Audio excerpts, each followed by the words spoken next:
Un petit plaisir ce matin avec les pionniers de la scène punk New Wave Disco à New York dans les années 1970. Au fil des ans, ils ont vendu plus de 40 millions d'albums et ont connu d'innombrables succès fracassants dans le monde entier. Retrouvons Deborah Harry et Chris Stein de Blondie. En 1942, Blondie était au sommet du monde, puis tout s'est effondré en seulement 6 mois. Chris Stein était mourant d'une maladie mystérieuse que les médecins ne pouvaient identifier. Debbie Harry lui donnait secrètement de l'héroïne à l'hôpital. Leur dernier album a tellement mal marché qu'il a failli mettre fin à leur carrière. Mais la vérité était plus sombre. Harry a finalement révélé ce qui avait réellement détruit le groupe cet été-là. Et ce n'était pas seulement la maladie ou la drogue. Et c'était une trahison si profonde qu'il leur a fallu 15 ans pour se reparler. Elle est née Angela Tremble le 1er juillet 1945 à Miami, fruit d'une liaison entre deux anciens amoureux d'enfance qui s'étaient retrouvés trop tard. Sa mère n'a appris qu'il était déjà marié qu'après être tombée enceinte. Dans l'Amérique d'après-guerre, ce genre de scandale laissait peu d'options à une jeune femme célibataire. 3 mois seulement après avoir accouché, Catherine Peters a abandonné sa fille à l'adoption. Mais 3 mois, c'était assez long pour qu'un bébé reconnaisse la voix, l'odeur et les battements de cœur de sa mère. Debbie Harry décrira plus tard cela comme une sorte de brouillard invisible qui la suivait tout au long de sa vie. Un traumatisme enfoui trop profondément pour être pleinement compris, mais impossible à ignorer. Elle a été adoptée par Richard et Catherine Harry, un couple conservateur de Hawthorne, dans le New Jersey. Ils possédaient une petite boutique de cadeaux et menaient une vie de banlieue apparemment ordinaire. Ils l'ont rebaptisée Deborah Ann Harry et l'ont élevée dans une maison modeste, remplie de règles et d'attentes. Son père travaillait comme vendeur. Sa mère restait à la maison. Ils voulaient que leur fille suive le chemin habituel, terminer ses études, trouver un mari, s'installer à proximité. Mais même lorsqu'elle était petite fille, Debbie avait l'impression de ne pas tout à fait être à sa place. Leur monde était calme et prévisible.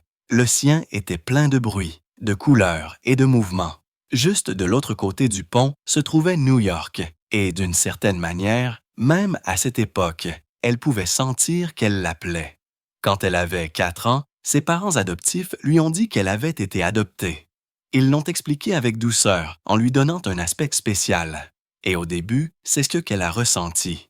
Unique, choisie. Mais plus elle y pensait, plus les questions commençaient à se poser. Pourquoi sa mère biologique l'avait-elle abandonnée? Quel genre de personne était-elle? Debbie a commencé à se réfugier dans l'imaginaire. Elle s'imaginait être la fille secrète de Marilyn Monroe. Elle regardait Monroe et voyait quelqu'un qui portait la douleur comme de la soie. Quelqu'un de beau mais brisé d'une manière que personne ne pouvait pleinement voir. Debbie se voyait dans ce miroir. En grandissant, la tension entre son monde intérieur et la vie que ses parents voulaient pour elle n'a fait que s'accentuer. Sa mère l'encourageait à être féminine, soignée et conventionnelle. Mais Debbie était attirée par l'étrange et le sauvage. Elle passait des heures à dessiner, à écrire de la poésie et à rêvasser dans les bois voisins avec son chien. Elle jouait dans le parc et construisait des royaumes imaginaires, rêvant de musique, d'art et de mode. Elle ne s'est jamais vraiment intégrée au monde qui l'entourait. Et peut-être qu'elle ne le voulait pas. L'école n'était guère mieux. Ses cheveux naturellement roux la faisaient remarquer, ce qui est devenu une cible. Les moqueries et le harcèlement sont devenus si graves qu'à l'âge de 14 ans, elle a commencé à se décolorer les cheveux. Marilyn avait les cheveux blonds. Debbie les voulait aussi. Elle n'essayait pas seulement de changer son apparence. Elle essayait de devenir quelqu'un d'autre, quelqu'un de fort, quelqu'un d'intouchable. La musique a commencé à s'immiscer dans sa vie par le biais de la radio. Elle ne collectionnait pas les disques comme les autres enfants, mais elle zappait sans cesse entre les stations à la recherche de quelque chose qui la touchait au plus profond d'elle-même. Une amie avait une grande collection de disques et Debbie s'asseyait pendant des heures à tout écouter, absorbant les sons. Elle regardait American Bandstand, apprenait les danses et se perdait dans le rythme. Ce qu'elle préférait, c'était la danse lente, la proximité, la tension, la passion. Ces moments ont semé des graines dont elle ne réalisait même pas qu'elles poussaient. Mais à côté de la musique et des rêves, des choses plus sombres ont pris racine. Lorsqu'elle n'avait que 8 ans, elle a vu un homme se dénuder devant elle. Des années plus tard, elle a décrit comment ce moment lui avait donné l'impression d'être une mouche prise dans une toile d'araignée. Un adolescent a commencé à la traquer jusqu'à chez elle. Ces expériences ont laissé en elle une peur sourde et lancinante qu'elle a portée pendant des années. Elle était timide et rêveuse à l'extérieur, mais à l'intérieur, quelque chose tremblait toujours. Malgré tout cela, elle s'est quand même montrée pour les choses traditionnelles, guide, chorale de l'Église et même majorette. Ses parents étaient des épiscopaliens stricts et l'ont maintenue impliquée dans tout ce qu'ils pouvaient. Mais rien ne lui convenait. Pendant qu'elle chantait des hymnes à l'Église, elle rêvait de rouge à lèvres foncé et de pulls amples portés à l'envers. Elle savait déjà qu'elle n'était pas faite pour la banlieue. Elle ne voulait pas d'une clôture blanche ou d'un homme en cravate. Elle voulait New York. Quand elles étaient adolescentes, elle n'a plus pris la peine de le cacher. Elle détestait la ville, elle détestait les règles, et elle ne cachait pas son rêve de s'échapper. Elle voulait vivre dans la ville, être une artiste et faire quelque chose d'audacieux. Elle pensait qu'une partie de son agitation venait du fait qu'elle avait été adoptée. Sans lien de sang avec ses parents, rien ne semblait figé. Elle pouvait devenir n'importe quoi. En 1965, après seulement 1 an au Centenary College de Hackettstown, où elle étudiait l'art, elle a abandonné ses études. Certains disent qu'elle a obtenu un diplôme, mais d'autres confirment qu'elle est partie sans terminer. Ce qui importait, c'est qu'elle ait tout abandonné. Elle avait 20 ans et Manhattan l'attendait. Ses parents étaient horrifiés, mais pour Debbie, c'était le premier pas réel vers la vie qu'elle avait toujours imaginé. En 1966, elle a obtenu un emploi de secrétaire au bureau de la BBC à New York. Le jour, elle était assise derrière un bureau, mais la nuit, elle devenait quelqu'un d'autre. Elle était danseuse go-go dans un club d'Union City, se tortillant et tournoyant à l'intérieur de cages pour 50 $ la nuit, tandis que des hommes criaient et la regardaient fixement. C'était un travail dur, épuisant et parfois humiliant. Mais cela lui a appris à prendre de la place, à continuer quoi qu'il arrive, à s'approprier une pièce même lorsqu'elle se retourne contre vous. 1 an plus tard, en 1967, elle a rejoint son premier vrai groupe, Wind in the Willows. C'était un groupe de folk psychédélique, avec un son étrange et rêveur et un mélange d'instruments qui comprenait la flûte, la tamboura et le basson. Ils ont signé chez Capitol Records et ont sorti un album en 1968. Il a à peine atteint la 135e place et s'est vite essoufflé. Le groupe s'est séparé après seulement 1 an, mais l'expérience a été en or. Elle a appris à enregistrer, à travailler dans un studio, à contrôler sa voix. Leur producteur, Artie Kornfeld, allait ensuite co-créer Woodstock. Le même été, au cœur de l'été de l'amour, Debbie a pris du LSD à Central Park. Ce n'était pas seulement un trip, c'était un tournant.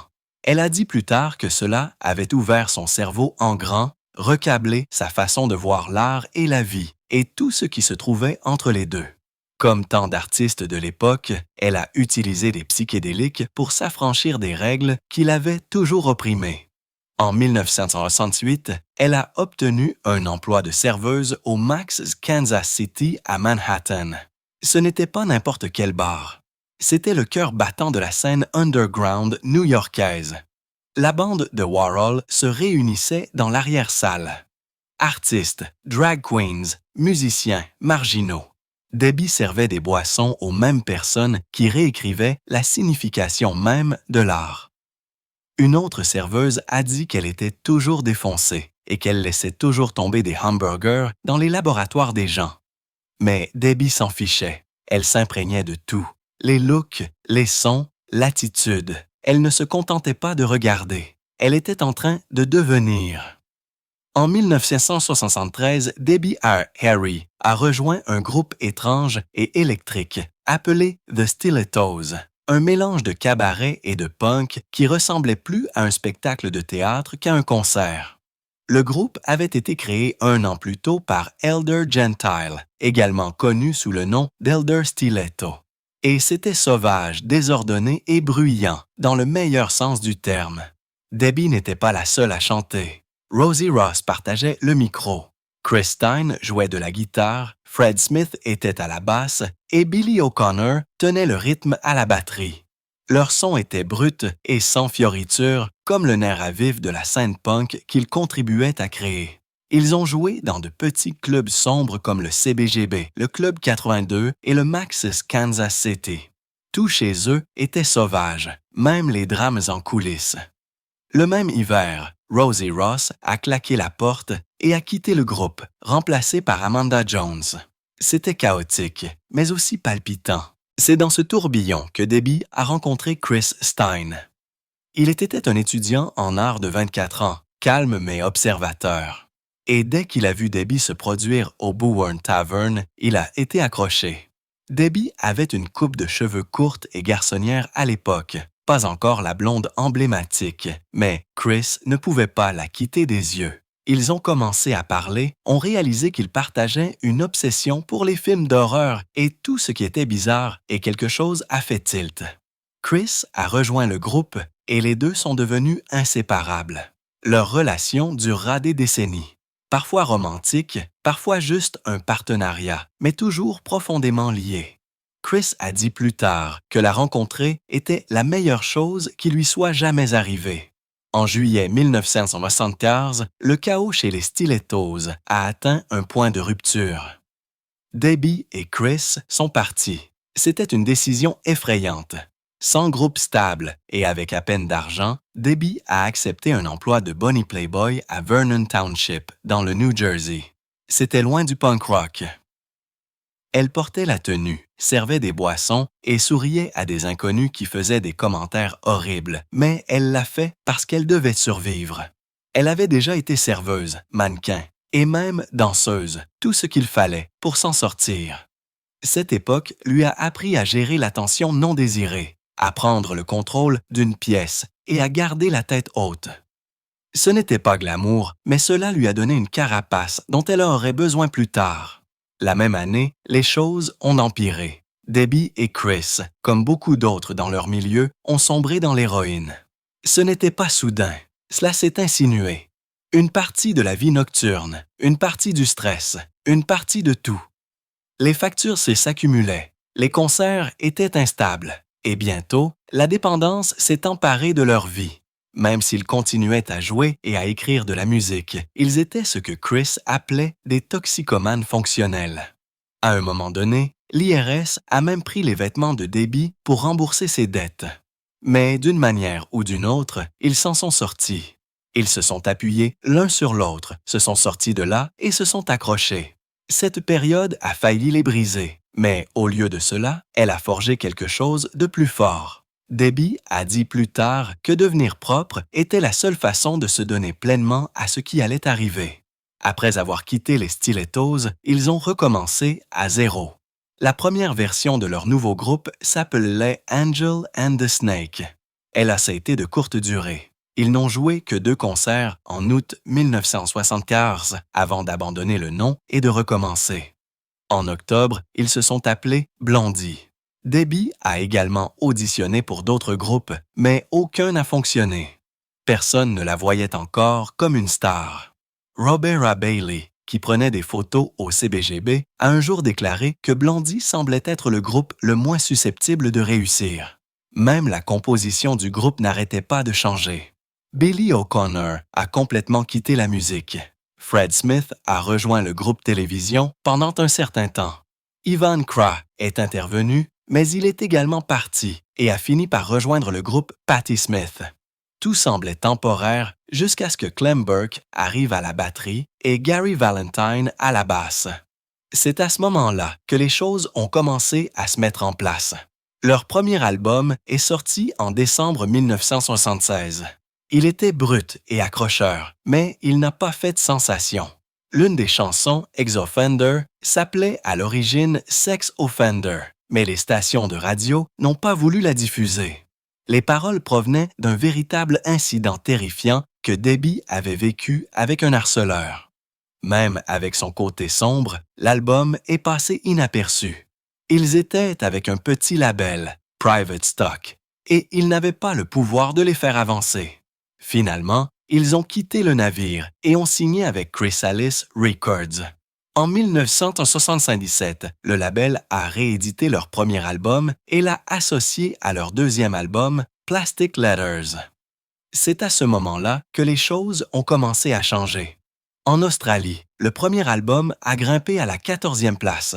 Au Royaume-Uni, il a atteint la 75e place. Lentement, mais sûrement, le monde a commencé à les remarquer. Au début de 1977, Blondie avait quelque chose d'encore plus précieux que de la diffusion à la radio. Ils avaient des fans et ils avaient attiré l'attention des légendes. Ce printemps-là, Iggy Pop les a invités à assurer sa première partie lors de sa tournée Idiot, où David Bowie jouait des claviers en arrière-plan. Blondie a rejoint la tournée le 13 mars et y est resté jusqu'à la mi-avril, jouant dans des villes à travers les États-Unis et le Canada. Bowie n'a pas essayé de voler la vedette. Il est resté derrière son clavier, mais Debbie a observé tout ce qu'il faisait. Elle a étudié ses mouvements, son énergie et sa capacité à s'approprier une scène sans dire un mot. Cette tournée est devenue sa salle de classe. Elle a adopté le style cool et détaché qui allait devenir sa signature. Il ne s'agissait pas seulement de chanter, il s'agissait de capter l'attention sans la mendier. Mais alors même que leur notoriété grandissait, leur compte en banque était vide. Cet été-là, Blondie vivait dans un loft délabré à Manhattan. Il se trouvait à quelques pâtés de maison du CBGB, au-dessus d'un magasin d'alcool. Il n'y avait aucun glamour. Debbie s'occupait d'un Chris Stein malade tout en répondant aux questions des journalistes dans un appartement en désordre. L'immeuble appartenait à un artiste étrange nommé Benton Quinn, qui vivait à l'étage dans une pièce sans salle de bain. Il utilisait des boîtes de conserve. Le groupe répétait dans leur loft, dormait sur le sol et décorait l'espace avec d'étranges peintures et des bibelots occultes. Il faisait chaud, c'était bruyant et bondé. Mais c'est aussi là que certaines de leurs meilleures chansons ont été écrites. Au fur et à mesure que les projecteurs brillaient, la surveillance s'intensifiait. À la fin de 1967, Debbie était assaillie par les journalistes, non pas pour sa musique, mais pour son apparence. À 32 ans, elle était considérée comme la plus belle femme du punk, mais personne ne voulait parler de ses paroles ou de sa voix. Les intervieweurs étaient une bouche bée. Certains n'arrivaient pas à terminer leurs questions. La presse la traitait comme une image, pas comme une artiste. C'était frustrant, mais cela ne l'a pas arrêtée. En septembre 1978, Blondie a sorti un album que personne n'avait vu venir. C'était leur troisième album studio, intitulé Parallel Lines. Et il ne s'est pas seulement bien vendu, il a explosé. Produit par Mike Chapman, qui avait travaillé avec des stars du glam rock comme Sweet et Suzi Quatro, l'album était soigné, vif et plein d'énergie. En peu de temps, il s'est vendu à plus de 20 millions d'exemplaires dans le monde entier. Ce genre de chiffre était presque inouï pour un groupe et c'est issu des bas-fonds punk de la scène CBGB de New York. Rien qu'au Royaume-Uni, il a atteint la première place en février 1979 et s'est vendu à près de 1,7 million d'exemplaires. Aux États-Unis, il a été certifié platine avec plus d'1 million d'exemplaires vendus et le Canada a suivi avec 400 000 exemplaires supplémentaires. Blondie, autrefois considéré comme un groupe marginal, était devenu une icône mondiale presque du jour au lendemain. Une grande partie de ce succès est due à un titre qui a tout changé. Heart of Glass n'était pas seulement un tube, c'était une révolution. Sortie au début de 1969, la chanson a grimpé directement à la première place du Billboard Hot 100 en avril et a fait de même dans toute l'Europe. Au Royaume-Uni, elle s'est vendue à plus de 1,3 million d'exemplaires ce qui en fait l'un des 10 singles les plus vendus de toute la décennie. Mais elle a failli déchirer le groupe. Le mélange de disco et de punk était trop fort pour certains songs. Membres qui avaient l'impression de trahir tout ce que Blondie avait représenté autrefois. Pourtant, le public s'en fichait. La chanson était un chef-d'œuvre de risque et de timing. Même des décennies plus tard, elle a conservé sa puissance. En 2020, Debbie Harry et Chris Stein ont vendu les droits de la chanson. Et en 2015, elle a été ajoutée au Grammy Hall of Fame.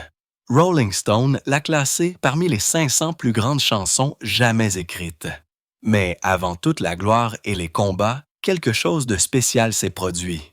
Quelques jours avant la sortie de Parallel Lines, Blondie a donné un concert au Hammersmith Odeon de Londres le 16 septembre 1978. Les billets ne coûtaient que 3 $ et toutes les places étaient occupées. Les fans avaient campé dehors pendant des jours pour pouvoir entrer. Le groupe a eu du mal à terminer son set, les fans envahissant la scène à plusieurs reprises pour essayer d'atteindre Debbie et Harry. Cette nuit-là a capturé le dernier moment avant leur véritable explosion. Les photos de ce concert existent encore, montrant le chaos brut et la tension électrique d'un groupe au bord de quelque chose d'énorme. Tout en travaillant sur leur prochain album en 1969, Debbie Harry est passée sous un autre projecteur. Elle a joué dans un film à petit budget intitulé Union City, qui était basé sur une nouvelle de Cornell Woolrich. La production n'a coûté qu'environ 500 000 $, mais Harry s'est investi à fond dans le rôle, filmant toute la journée tout en enregistrant de la musique la nuit. Elle s'est teint les cheveux en foncé et a joué le rôle d'une femme au foyer négligé, ne ressemblant en rien à sa personnalité de star de la pop. Le film a été présenté en avant-première à Cannes en mai 1980, au moment où la notoriété de Blondie culminait. Mais malgré le buzz, il a fait un flop lors de sa sortie à New York en septembre de la même année. Les critiques étaient partagées et le rêve d'Harry de percer à Hollywood a été mis en suspens. Malgré tout, cela lui a donné un avant-goût de ce que ce monde exigeait et de ce que cela coûterait. En 1980, Blondie était au sommet. Leur album Eat to the Beat avait atteint la première place au Royaume-Uni et s'était vendu à plus d'1 million d'exemplaires aux États-Unis. Mais cette année-là, aux Grammy Awards, ils ont perdu face à Christopher Cross. Cette défaite a été cuisante, non seulement parce qu'ils avaient les chiffres, mais aussi parce que les électeurs, pour la plupart des hommes plus âgés et conservateurs, ne s'intéressaient guère au groupe de rock mené par des femmes. Cela a rappelé que, quelle que soit l'importance de Blondie, l'industrie n'était pas toujours prête pour eux. Alors même que Call Me dominait les charts en 1980 et devenait la chanson numéro 1 de l'année, ils ont été laissés à regarder depuis la touche. Plus tard dans l'année, ils ont sorti Auto American et en janvier 1941, ils ont sorti Rapture. La chanson n'était pas seulement accrocheuse, elle a marqué l'histoire. C'était le premier morceau de rap à atteindre la première place du Billboard Hot 100. Pendant 2 semaines, il a occupé la première place. Harry est devenue la première femme blanche à rapper sur un single numéro 1. Le clip vidéo mettant en scène le pionnier du hip-hop Fab Five, Freddy, a été le premier clip vidéo de rap diffusé sur MTV. La chanson a dominé les charts au Canada et s'est classée dans le top 5 en Australie et au Royaume-Uni. Elle a fait découvrir la culture hip-hop à un tout nouveau public à une époque où la plupart des gens n'en avaient jamais entendu parler. Mais tout a changé en 1982.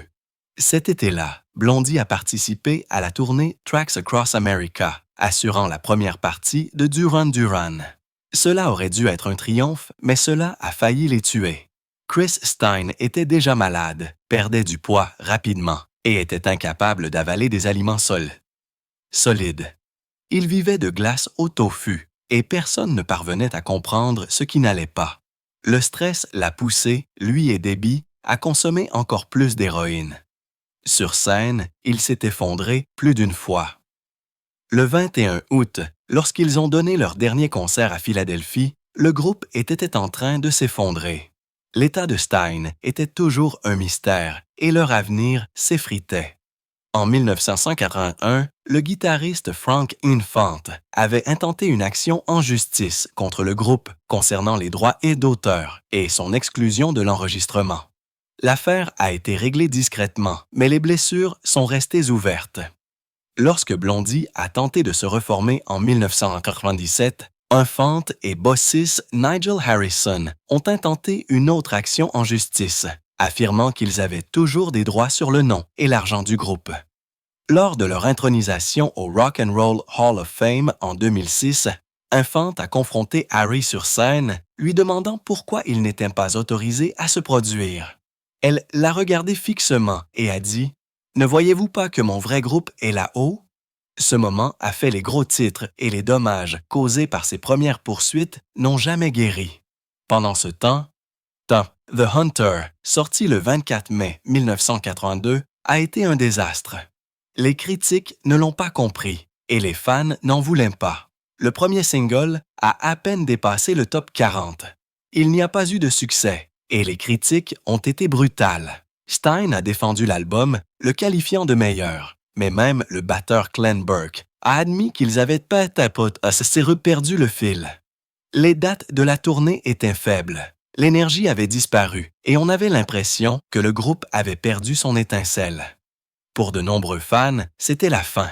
Cet été-là, Blondie avait prévu d'emmener The Hunter en Europe.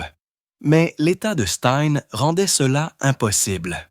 On lui a finalement diagnostiqué un Pemphigus vulgaris, une maladie auto-immune rare qui attaquait sa peau. Il aura été hospitalisé pendant des mois, avec Debbie à ses côtés tout le temps. Elle a continué à lui donner de l'héroïne pour soulager la douleur et personne à l'hôpital ne l'a arrêté.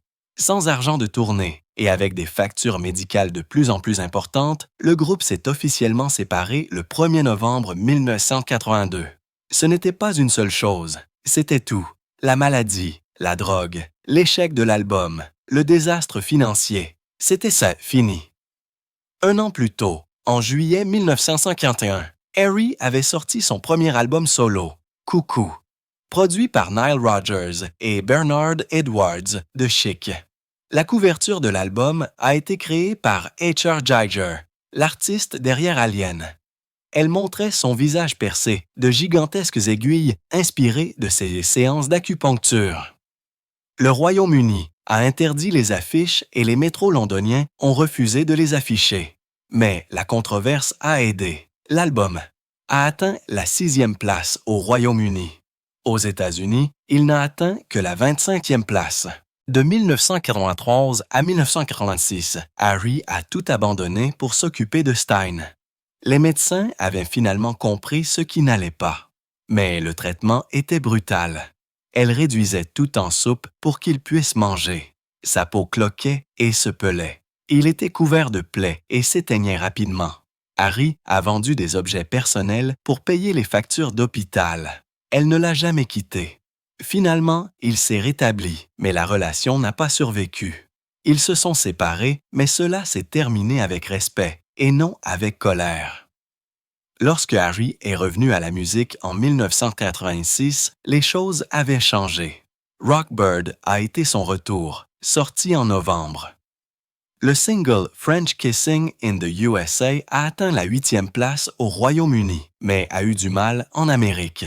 L'album s'est bien vendu en Grande-Bretagne, obtenant une certification d'or, mais aux États-Unis, il a stagné à la 97e place. L'industrie n'était pas accueillante et les vieux drames de Blondie persistaient. Elle avait espéré plus.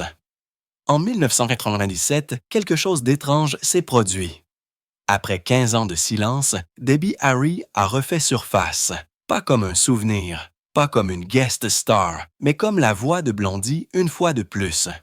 Elle et Chris Stein ont contacté les membres originaux, Clem Burke, Jimmy Destri et même Gary Valentine.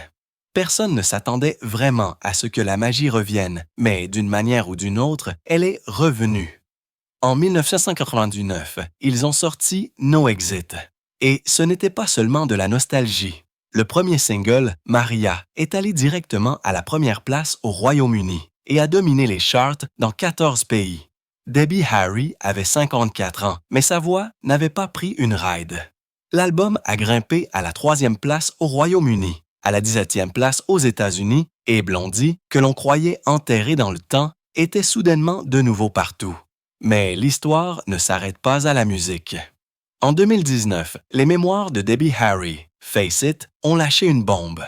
Elle a parlé avec une honnêteté brutale d'un événement survenu en 1973, avant Blondie, avant les projecteurs, lorsque des hommes armés ont fait irruption dans son appartement new-yorkais.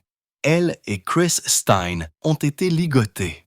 Des guitares et du matériel photo ont été emportés, mais ce qui a suivi était bien pire.